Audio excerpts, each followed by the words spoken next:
Pregnant बहू पर अत्याचार। अरे क्या बात है माँ, खजाना हाथ लग गया है। बड़ी खुश हो? अरे बेटा, आज मैंने उस बनिए को सवेरे सवेरे चूना लगाकर पूरे 50 रुपए बचाया है। आपका लालची स्वभाव कभी नहीं बदलेगा। नीलगांव में रहने वाली कलावती मक्कार, कंजूस और लालची किस्म की औरत थी। पूरा गांव उसके लालची स्वभाव से भली भांति वाकिफ था। क्यों री चंदा, बबीता, इस चुगली की मंडली के सिवा दूसरा कोई काम काज नहीं है तुम्हें? बोलो भला, हमारे घर में काम काज करने के लिए बहू जो ठहरी, पूरे गांव में सिर्फ तुम्हारा ही बेटा कुंवारा रह गया। क्योंकि मुझे सिर्फ नाम की लक्ष्मी बहू नहीं चाहिए, मुझे ऐसी बहू की तलाश है जो खूब सारा दहेज धन दौलत लेकर आए। मैं तो करोड़पति घर से बहू लाऊंगी, कह देती हूँ। कलावती के सपनों पर पानी तब फिर जाता है जब रुपेश अपनी मर्जी से शादी करके घर आता है। ना मुराद, इस दिन के लिए 9 महीने दर्द झेल कर जना था तुझे कि तू अपने मन से ब्याह रचाकर मुंह उठाए और चलाए। माँ, रजनी के पिता का स्वर्गवास हो गया, ऐसे में मैं भी इसका हाथ छोड़ देता तो कहाँ जाती ये? जहन्नुम में जाती। सोचा था तेरा ब्याह किसी खानदानी अमीर घराने में करूंगी, तूने मेरी आस को मिट्टी में मिला डाला और उठा लाया इस कंगली को, मेरे सीने पर मूंग दलने को। कलावती आए दिन रजनी को उसकी गरीबी के चलते खूब खरी खोटी सुनाती थी। अरे क्या तोड़ दिया वो माँ जी, गलती से मेरे हाथ से कब छूट गया। बेड़ा गर्क हो तेरा भिखारन, अपने मायके से एक सुई भी नहीं लेकर आई और ऊपर से मेरा नुकसान कर रही है। इसकी भरपाई क्या तेरा मुर्दा बाप आकर करेगा? माँ जी, आपको जो भी भला बुरा कहना है मुझे सुनाइए, मेरे पिताजी को मत घसीटिए। क्या कहा कमीनी, औकात एक पैसे की नहीं और मुझसे जबान लड़ाती है। रुक, आज तेरी हेकड़ी निकालती हूँ। कलावती गुस्से का गुबार निकालते हुए रजनी को चिलचिलाती धूप में घर से बाहर निकाल देती है। समय गुजरने के साथ रजनी के पैर भारी हो जाते हैं। बधाई हो, आपकी पत्नी माँ बनने वाली है। क्या? यानी कि मैं पिता बनने वाला हूँ और माँ आप दादी? गर्भावस्था में कलावती अपनी बहू से गधों की तरह कामकाज कराती थी। 9 महीने की गर्भावस्था चक्र के खात्मे के साथ रजनी एक बेटी को जन्म देती है, जिससे कलावती उस पर दुगना अत्याचार करने लगती है। कैसी औरत है तू जो मेरे घर को एक वंश तक ना दे सकी? बेटी का बोझ और बढ़ा दिया, इससे भला तो तू बांझ ही रहती। माँ, आज के जमाने में बेटियां बेटों से कम थोड़ी ना है। लेकिन मेरे नकारे औलाद, वंश तो एक बेटे से ही चलता है ना। माँ जी, एक कुल के दीपक को भी पैदा करने वाली बेटियां ही होती हैं। मुझसे ज्यादा बकैती मत करो बहुरानी, वरना ये गज भर की जुबान सिलने में मुझे एक पल भी नहीं लगेगा। कुछ समय बाद रजनी दूसरी बार गर्भवती होकर फिर एक बेटी को जन्म देती है।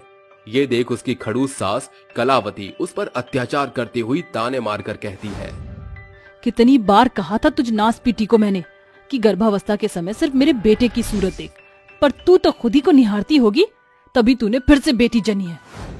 अब मैं तुझे और बर्दाश्त नहीं करूंगी। तुझे और तेरे इस पाप के पिटारे को मैं धक्के मारकर इस घर से खदेड़ दूंगी और अपने बेटे की दूसरी शादी कराऊंगी, वो भी एकदम अमीर घर में। माँ जी, मैं कोई भगवान थोड़ी हूँ जो ये जान सकूं कि मेरे पेट में पल रहा बच्चा लड़का है या लड़की। कलावती उसे खूब मार मार कर भरी बरसात में उसके दूध मुहे बच्चे के साथ बाहर खदेड़ देती है। तभी रुपेश घर आ धमकता है। रजनी, तुम्हारे शरीर पर इतने सारे घाव कैसे लगे और तुम भरी बरसात में दरवाजे पर क्यों खड़ी हो? जी, वो मौसम इतना सुहावना था तो इसलिए बाहर आ गई थी। सीढ़ी से फिसलने के कारण छोटी मोटी चोट लग गई। रजनी अपनी सास के अत्याचारों को छुपाकर झूठ बोल देती है और समय के साथ रजनी की दोनों बेटियां होशियार हो जाती हैं। इस बार रजनी तीसरी बार गर्भवती होती है।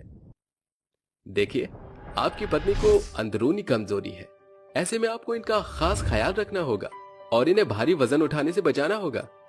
इस बार मैं इस कुलच्छनी को अपने घर से खदेड़ने का एक भी मौका हाथ से जाने नहीं दूंगी।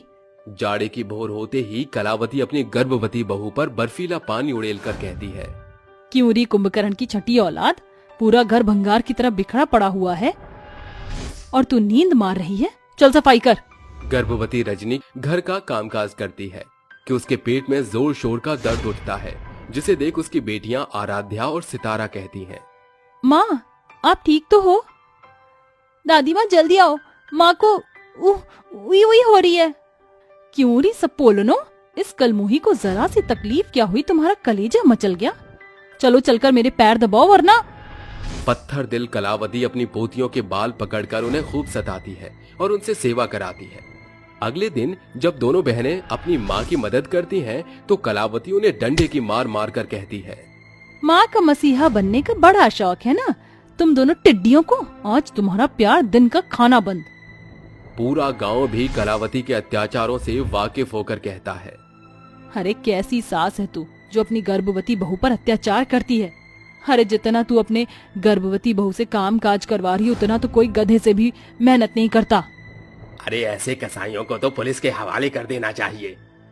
देखते ही देखते रजनी को 7वां महीना चढ़ जाता है और बेतहाशा उल्टियां होने लगती हैं, जो रुकने का नाम ही नहीं लेती, और भारी वजन उठाने के चलते वो एक रोज बेहोश हो जाती है।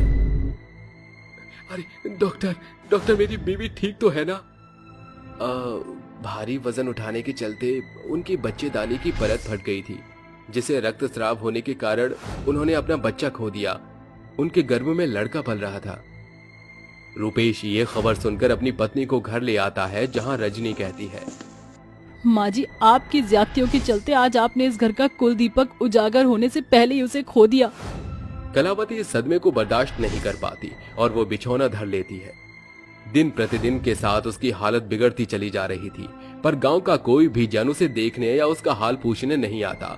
उसकी बहू और पोतियां उसकी खूब देखभाल करती, जिसे देख कलावती को भारी पछतावा होता है।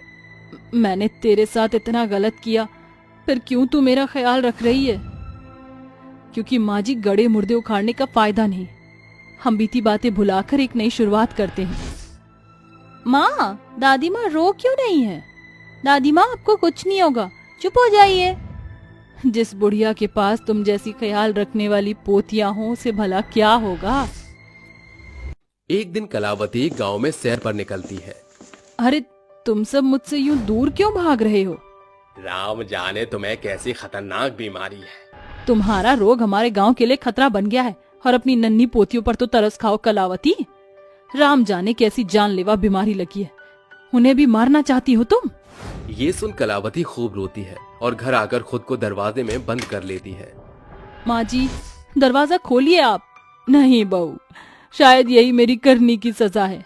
दादी माँ आपको हमारी कसम, दरवाजा खोलिए। कलावती दरवाजा खोल देती है। उसकी दोनों पोतियां उसके गले से चिपट जाती हैं। माँ जी आप इस जमाने की बात पर गौर कर रही हैं।